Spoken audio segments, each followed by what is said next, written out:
berjumpa lagi di kanal Jauh Hari, ruang yang menyediakan segala informasi mengenai sastra untuk Anda semua.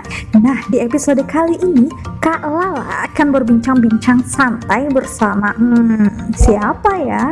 Di video kali ini kita akan membahas tentang profesi mendongeng. Tapi aku tidak sendirian nih, aku ditemani sama seseorang yang sangat menginspirasi, cantik dan muda, yaitu Mbak Anissa. Halo. Nah, Mbak Anissa ini adalah mahasiswa Prodi Pendidikan Bahasa dan Sastra Indonesia, Universitas Muhammadiyah Malang. Bagaimana kabarnya Mbak Anissa? Alhamdulillah baik. Alhamdulillah ya. Mbak sendiri gimana? Alhamdulillah Mbak, alhamdulillah meskipun dalam kondisi pandemi, tapi kita tetap harus semangat ya Mbak ya. Bener banget, harus semangat. Kesibukan Mbak sekarang apa nih? Kesibukannya skripsian yang utama, terus yang kedua itu ikut kelas seminar seperti itu buat mengisi waktu luang. Udah itu aja. Nah, Mbak Anissa ini kan suka sekali mendongeng tuh, aktif sekali di bidang mendongeng kan. Kemarin juga lagi habis ada acara ya Mbak ya. Oh iya, itu banyak sih. Lumayan sih di pandemi ini. Nah, itu mulai kapan sih Mbak bisa terjun di dunia mendongeng? Oke, jadi dongeng dulu itu di tahun 2017 akhir ada pengumuman gitu loh, kayak di Instagram mendongeng gitu, ada workshop mendongeng. Nah, di situ saya coba-coba untuk ikut. Nah, dari situ tuh ikut, terus sama pendongeng profesional bilang kalau misalkan wah suara kamu cocok banget nih untuk mendongeng gitu kan. Dari situ tuh timbul tuh rasa pede banget dan mau untuk mencoba untuk mendongeng. Nah, keterusan masuk komunitas itu, komunitasnya namanya Komunitas Gendong Indonesia. Nah, gitu. Ada Instagramnya tuh, Gendong Indonesia. Gendong Indonesia, nanti di bawah dikasih ya. Nah, alasan Mbak Anissa terjun di dunia mendongeng itu apa Mbak? Asalnya tuh tadi sebenarnya dulu tuh saya tuh sempat sangat minder dengan suara saya karena suara saya kan kecil gitu kan. Pasti orang-orang akan menganggap saya tuh seperti anak kecil gitu kan. Dari situ terus saya ikut tadi workshop dongeng, terus ada si dongeng pendongeng profesional itu yang bilang kalau misalkan suaraku enak kayak gitu. Dari situlah termotivasi untuk suka dongeng gitu, maksudnya mau mulai untuk dongeng kayak gitu. Dari situ sih terus terjun terus melakukan. Dari situ timbul kepercayaan diri yang besar. Nah, aku suka dongeng langsung. Jadi ngeliat anak-anak gembira dengan tawa mereka gitu, seneng banget gitu. Mulai dari situ ya Mbak? Iya, mulai dari suara sih sebenarnya. Suara. Dan emang dasarnya mungkin Mbak Anissa juga suka anak kecil ya kan? Iya, itu lumayan suka. Jadi kan Mbak mulai terjun kan tahun 2017 ya tadi ya Mbak ya? Nah, itu kan Mbak juga masih masa kuliah nih sekarang. Gimana sih untuk membagi waktunya, manajemen waktu antara bisa mendongeng dan juga bisa kuliah sampai sekarang nih? Itu gimana sih Mbak?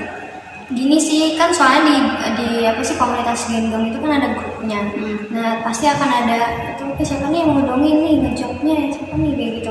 Jadi lebih ke ngepasin aja. Misal aku lagi kuliah dan aku nggak bisa, berarti aku nggak akan ikut ngedongeng gitu kan. Sebenarnya ngedongeng itu tanda kutipnya hobi sih, bukan profesi. Nah, untungnya itu adalah beruntungnya akan dapat fee juga gitu ketika ngedongeng. Ada juga yang relawan. Sebenarnya dongeng itu adalah kegiatan relawan sih kayak gitu.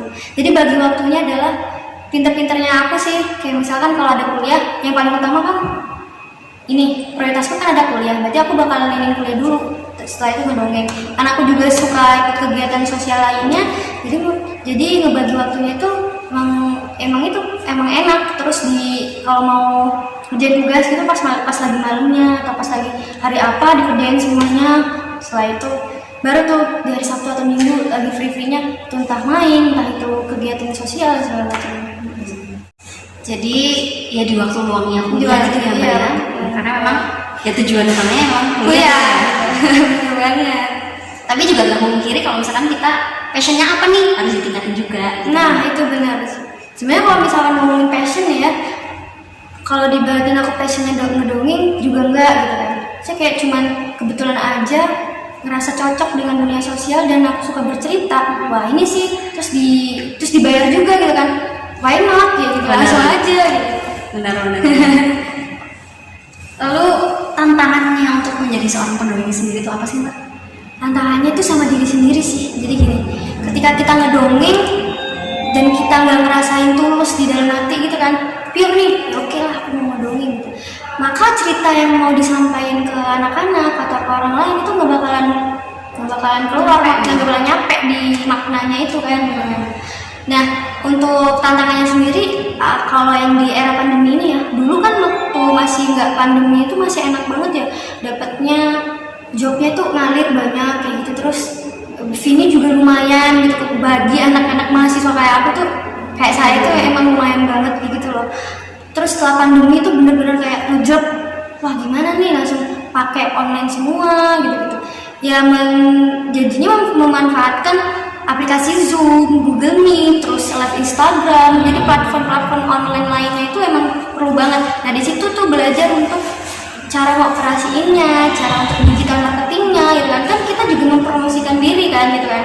Dulu kalau masih offline itu nggak terlalu banyak kan kegiatannya yang bisa di sosial media. Karena sekarang itu nge-branding dirinya harus ini, gitu kan.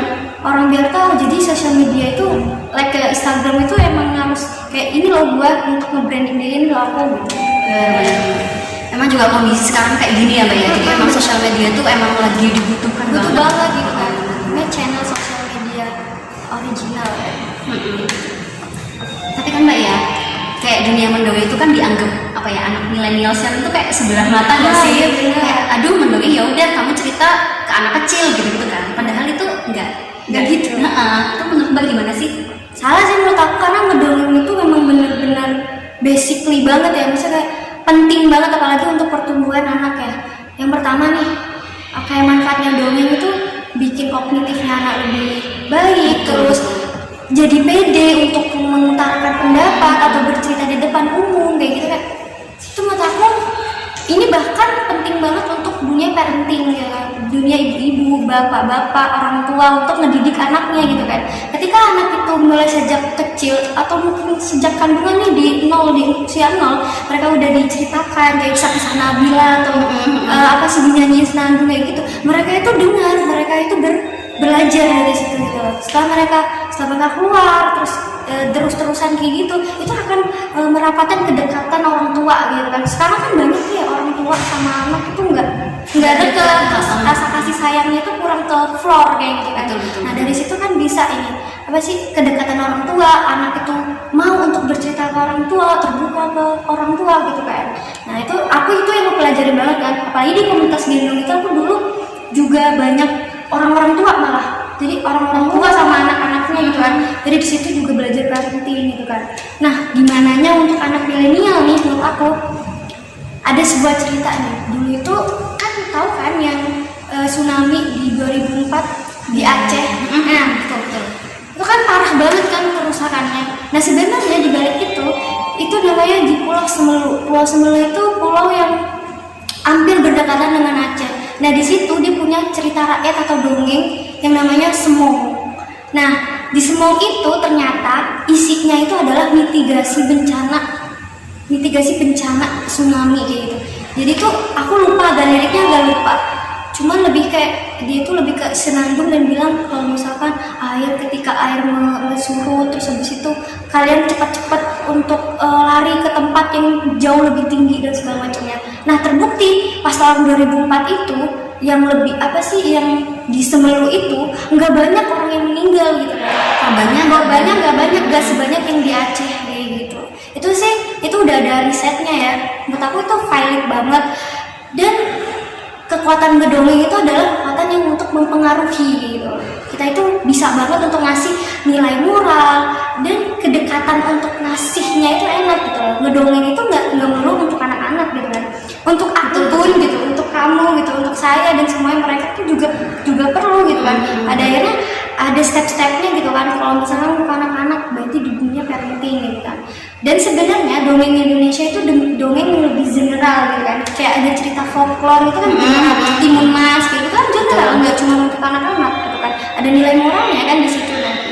Sebenarnya dongeng itu nilai moralnya itu apa sih yang mau disampaikan, apa sih pelajaran yang mau disampaikan anak kecil di usia 3 atau 4 tahun bilang tentang tentang kejujuran kayak gitu kan bisa aja gitu. Betul banget. Jadi untuk aku untuk saran aku untuk anak-anak milenial banget nih, ngedongeng, kamu bercerita itu penting banget loh di dunia psikologi. Ketika kita nggak bisa menyampaikan apa yang ada di dalam keresahan dalam diri kita akan mengalami rasanya stres, depresi dan segala macamnya kayak gitu. Jadi dongeng aja. Dan latihan speaking juga kan bisa dari mendongeng itu kan, Mbak, ya. Artikulasi, Betul. intonasi. Sebenarnya dongeng pun ketika hampir sama kayak teater ya, belajar olah vokal, gitu kan, mimik wajah kayak gitu. Nah itu kayak gitu juga. Gitu. Dan enaknya lagi kalau ngedongeng itu kalau pas sebenarnya orang itu kan butuh cerita, namanya everyone is storyteller kayak gitu kan. Mereka itu semua itu pencerita yang hebat. Contohnya ada dulu ngegosip, ngegam Betul. nggak mungkin Itu hobi kayaknya hobinya anak milenial sih, gibah gitu gibah kan, ya. Nah itu termasuk ke dalam cerita tapi beda konteks kayak gitu kan. Kayak gitu. Jadi cerita aja. Betul.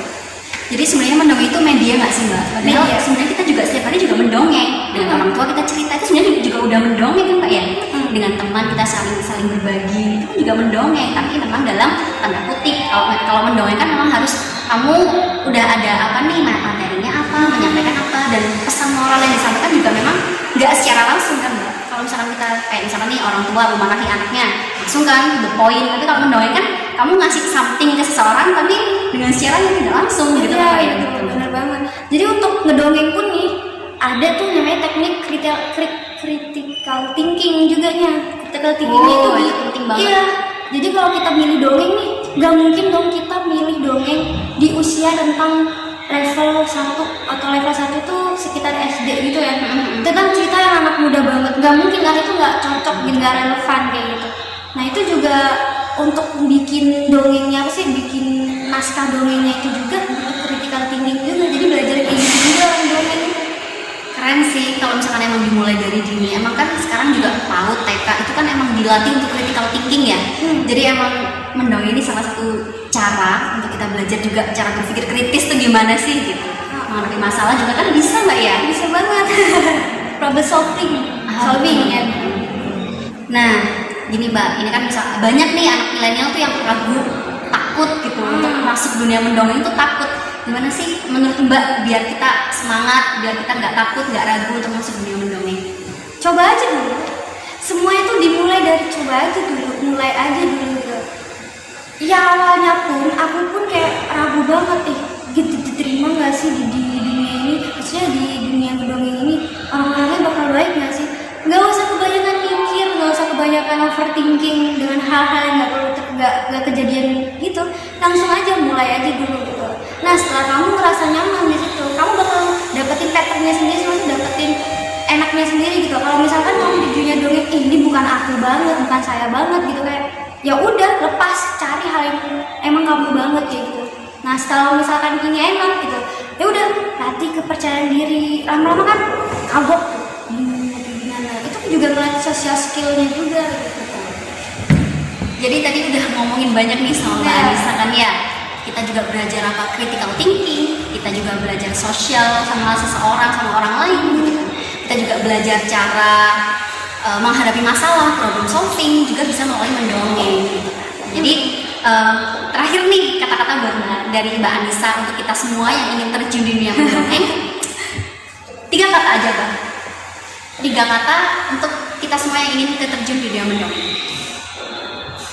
Coba aja dulu deh. 3, coba aja dulu. Sip. Jadi emang gak hanya mendongeng sih, semua apapun, bener Mbak ya, semua apapun yang mau kita lakukan, coba aja dulu. Kalau nggak dicoba ya siapa tahu gitu kan. Tapi emang konteksnya tergantung konteksnya ya. Kalau misalkan emang hal negatif mau coba aja dulu ya tergantung. Gitu kan. 3 kata, coba aja dulu. Terima kasih Mbak Anissa untuk waktunya, terima kasih banyak udah datang di kanal Jauh Hari nih dengan orang yang sangat menginspirasi sekali ya kan Mbak Anissa, lihat muda, cantik, inspiratif. Itu sih 3 kata yang bisa menggambarkan Mbak Anissa ya kan. Malu nih, malu. Dan terakhir nih dari Mbak Anissa untuk kanal Jauh Hari, Tetap sih inovatif, kreatif, sama tetap menginspirasi.